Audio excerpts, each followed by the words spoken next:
બિલકુલ, અને એટલા જ માટે સવાલો ઘણા બધા ઉઠે છે। જો કે હવે આગળ બીજા મુદ્દા વિશે વાત કરવી છે। આશા વર્કર બહેનોએ અહીં વિરોધ નોંધાવ્યો છે અને આશા વર્કર બહેનો કેમ નિરાશ થઈ ગઈ એ સવાલ છે। થરાદમાં આજે વિરોધ કરવામાં આવ્યો છે। રાજકોટમાં ગઈકાલે વિરોધ કરવામાં આવ્યો હતો। મુખ્યમંત્રીને વિવિધ માંગણીઓ સાથે આશા વર્કર બહેનોએ પત્ર લખ્યો છે અને સરકાર સામે મોરચો માંડ્યો છે। વિવિધ પડતર માંગો છે જે લઈને સરકાર સામે મોરચો માંડ્યો છે। શા માટે વિરોધ કરી રહી છે આશા વર્કર બહેનો, પહેલા એ સાંભળીએ। બહેનો અમુક ઓછા ભણેલા છે અને અંતરિયાળ વિસ્તારમાં કવરેજનો પણ પ્રોબ્લેમ છે। તો આ બધી સમસ્યાઓનું સમાધાન ના આવે ત્યાં સુધી અને સરકારે અમારી મુખ્ય માંગણી ઇન્સેન્ટિવ વર્ગા બંધ કરીને ફિક્સ વેતન લાગુ કરે એના માટે પત્ર વ્યવહાર કરી રહ્યા છે। પગાર એટલે કે ઇન્સેન્ટિવ માટે અમે ભેગા થયા છીએ। એસબીએનસી અને એસબીવાયસીની જે અમને અત્યારે કામગીરી ઓનલાઈન કરવાનું કહે છે એ ઓનલાઈન કામગીરી તો અમે કરવા તૈયાર છીએ, પણ એના માટે અમને ઇન્સેન્ટિવ અમને વધારો। તમને કેટલા દિવસથી એનઆઈએચ ઇન્સેન્ટિવમાં 250 રૂપિયા એસબીએનસીની વિઝિટો તમે કરાવો છો, તો શું આશાઓને મોંઘવારી નડતી હશે ને, તો એમને પણ ઇન્સેન્ટિવ વધારો।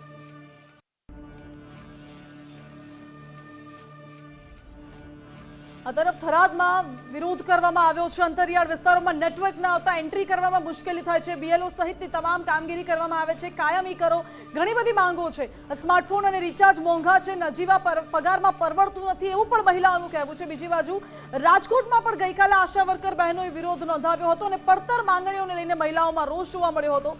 ખાસ કરીને સૌરાષ્ટ્રના અલગ અલગ જિલ્લાઓમાંથી મહિલાઓ અહીં એકઠી થઈ હતી અને કલેક્ટર કચેરી સુધી રેલી યોજવામાં આવી, જેમાં બીએલઓ સહિતની જે તમામ કામગીરી તેઓ કરે છે તો પછી અમને કાયમી કરી દો ને, એવું એ માંગ છે મહિલાઓની।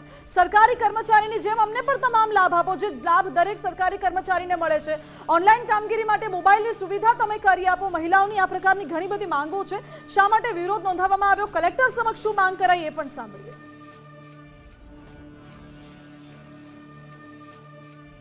બેન છે અર્બનના, અમારી માંગ એ છે કે અમને જે ઇન્સેન્ટિવ આપે છે એ ઉપરાંતનું કામગીરી કરાવે છે। અત્યારે એ લોકોને ઓનલાઈન કામગીરી અમારી પાસે કરાવી છે, પણ અમને મોબાઈલ કે કંઈ આપેલું નથી, તો અમારા મોબાઈલથી અમારે કામ કરવાનું છે। તો અમારી માંગ એવી છે સરકારને કે અમને છે ને મોબાઈલ આપે તો અમે ઓનલાઈન કામગીરી કરવાની ના નથી, અમે કામગીરી કરવાની ક્યારેય ના જ નથી પાડી, પણ એ લોકો જે કામ કરાવે છે અમને સ્વયંસેવક ગણે છે અને અમને ઇન્સેન્ટિવ બેઝ ગણે છે।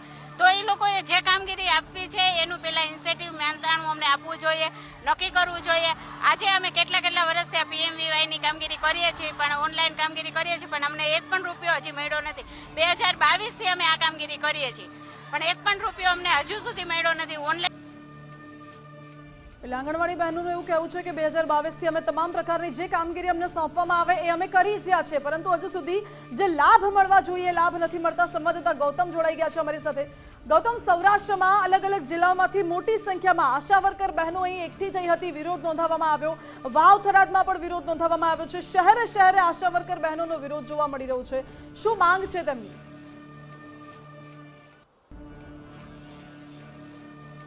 જી ચોક્કસ, ગઈકાલે રાજકોટ શહેરમાં વિરોધ જોવા મળ્યો હતો અને આજે બનાસકાંઠામાં પણ જે વાવ થરાદમાં જે વિરોધ છે તે જોવા મળ્યો હતો।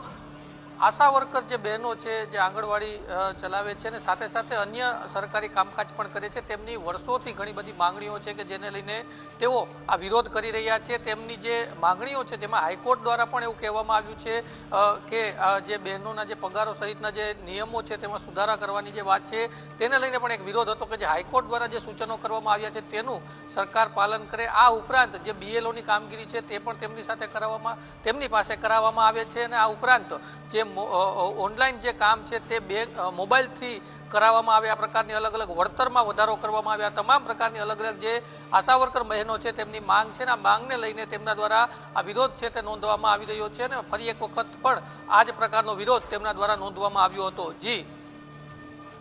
જી ગૌતમ, બિલકુલ આભાર આપનો। એટલે ખાસ કરીને જે તમામ લાભ એક સરકારી કર્મચારીને મળે છે એ લાભ આશા વર્કર બહેનોને મળે તેવી માંગ છે, કારણ કે આશા વર્કર બહેનો પણ એ જ બધા કામ કરે છે કે જે કામ સરકાર દ્વારા સોંપવામાં આવે છે અથવા જે પણ વધારાની જવાબદારી તેમને સોંપવામાં આવે છે। તો પછી તેમને કેમ એ બધા લાભથી અળઘા રાખવામાં આવે છે કે તેમને કેમ એ કાયમી કરવામાં નથી આવતા, પગાર વધારો નથી મળતો, એ તમામ રજૂઆતો સાથે આશા વર્કર બહેનો વિરોધ નોંધાવી રહી છે। શું આશા વર્કર બહેનોની જે આશા છે એ સરકાર સાંભળશે, સરકાર તેનું નિરાકરણ લાવશે કે કેમ, એ સવાલ છે। તો આ સાથે જ અમારી વિશેષ રજૂઆત સીધું ને સટમાં અત્યારે બસ આટલું જ. વધુ સમાચાર માટે આપ જોતા રહો ગુજરાત ફર્સ્ટ. નમસ્કાર.